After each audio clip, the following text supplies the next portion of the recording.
Isa na namang magandang umaga mga ka-chicken. Ngayon is magpapakain na naman tayo ulit ng ating mga alagang mga manok.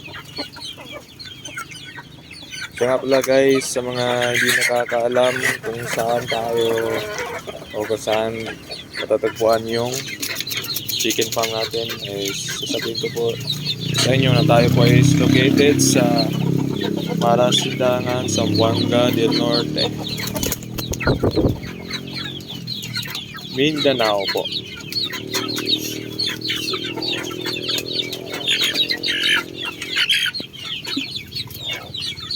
Mindanao po tayo matatagpuan guys. Ngayon guys, may mga nagtatanong kung magkano yung ginastos natin sa ating maliit na chicken farm.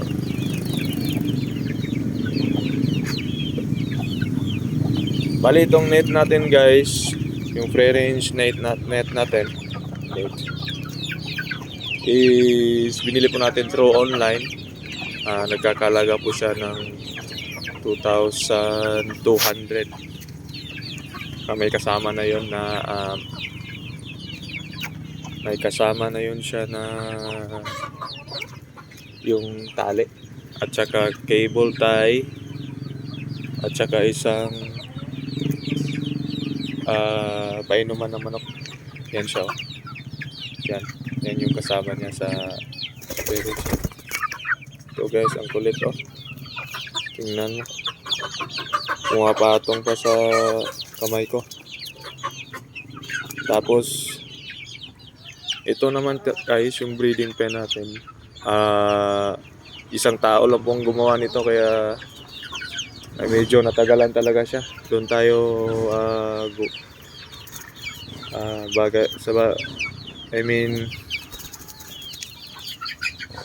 sa labor medyo malaki yung nabayad natin kasi isang tao lang po ang gumawa nito.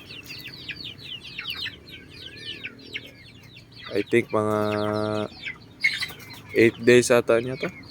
Pati ito, siya lang din ang gumawa. Tapos yung nag-assist nung time na yun yung asawa ko, kasi yung trabaho natin kasi nasa malayo, kaya hindi tayo naka-assist that time. Ayan po siya. Bali lahat po yung nagastos natin dito is 18,000. Pero itong free range net natin para sa mga manok is hindi po talaga siya totally 100 meters yung nagamit, kasi yung iba ginamit dyan sa yung may garden natin. Kaso ngayon tag-init, wala po, patay na po yung mga tinanim natin dyan. Yung mga gulay, talong, okra. May tanim po din po tayo dati dyan na mga mani, saka mais. Yan po. Kaso this time napakainit po.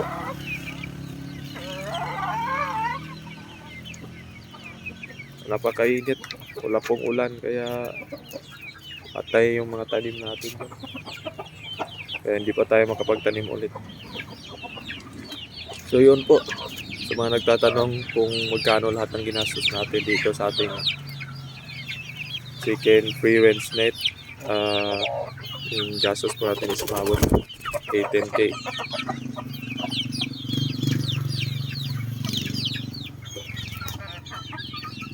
Yan po siya guys, oh.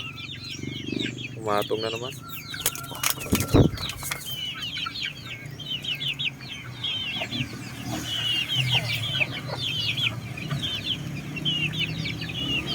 Ayun guys, is magpapakain na tayo.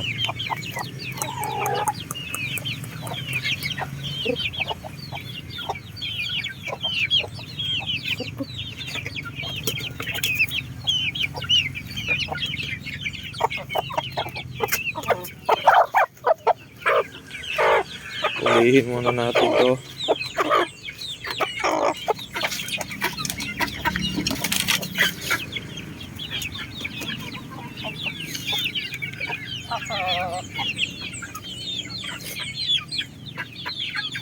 Pasensya na guys, medyo mahirap Mag-vlog. Ang ganito. Yung una nating pagkakainin ito mga 3 months old.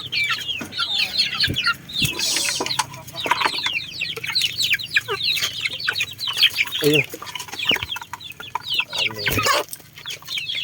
Yan sila guys. Ito yung 3 months old natin.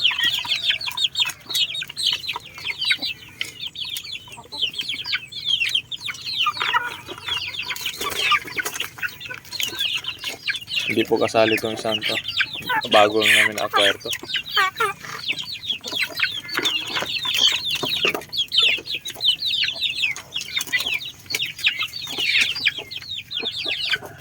Yan sila.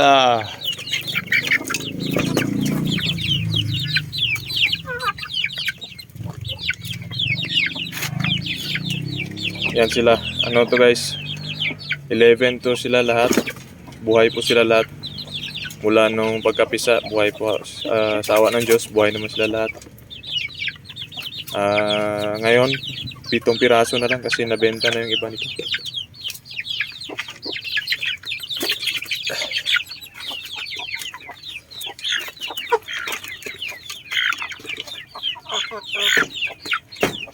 Lipat tayo dito sa kabila.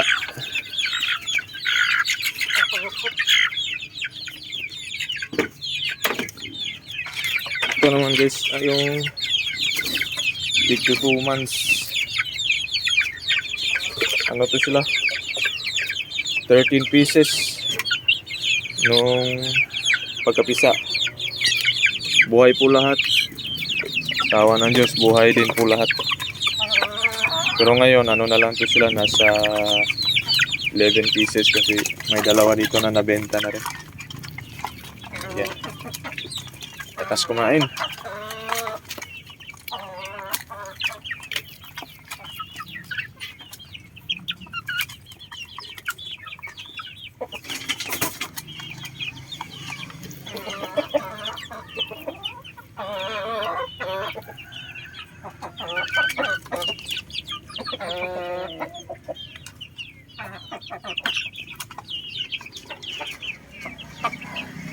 Yan po sila guys. Tapos kumain ng lalaki. Tapos yung next natin na pakakainin is yung itong inahin. Huwag ka nang lumabas. Kasi pakakainin naman kita eh.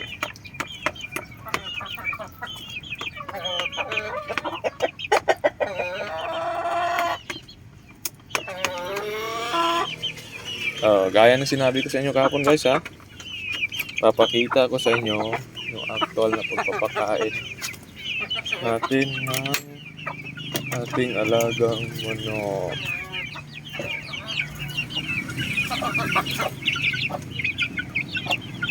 Ay, nawala yung pagkainan nila. Wait lang guys ha.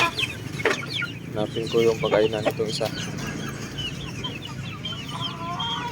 Wala. Oops! Huwag kayong lumabas.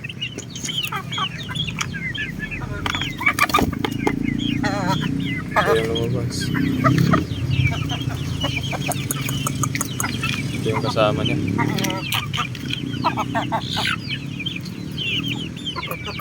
Pasok natin to sa kapatid niya. May kapatid ko sila guys. Ayan na.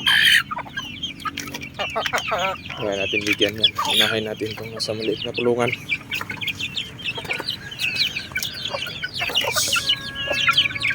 May isa dito guys, bali yung paa. As in baling-bali talaga. Lumabas yung apo. Kasi naipit siya doon sa may pinto ng malaking kulungan.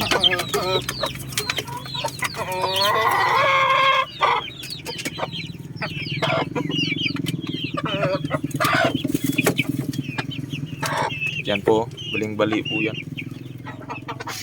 Actually ito, kapatid to sila nung 13 pieces. Kaso, ang tatapang namang manok na to. Kaya tingnan mo, yung muka nasira kasi nagpapatayan sila dun sa loob ng kulungan.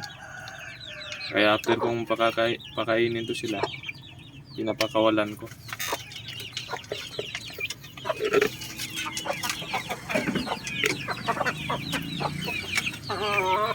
Mga malalaki, pakainin natin.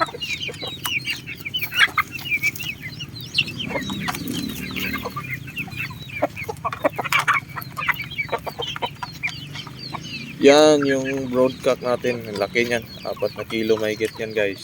Mga ka-chicken.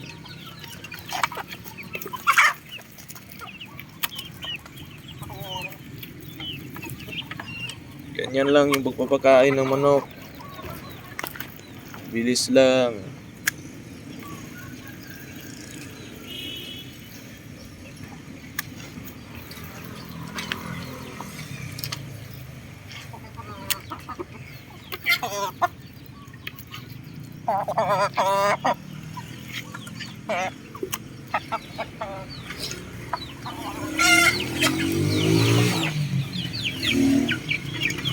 Naman tayo sa magkakapatid.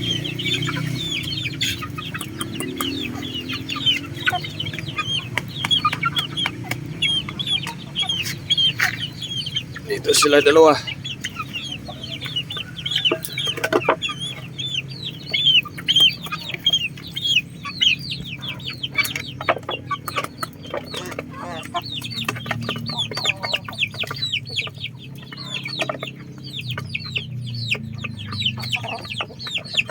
Ayan.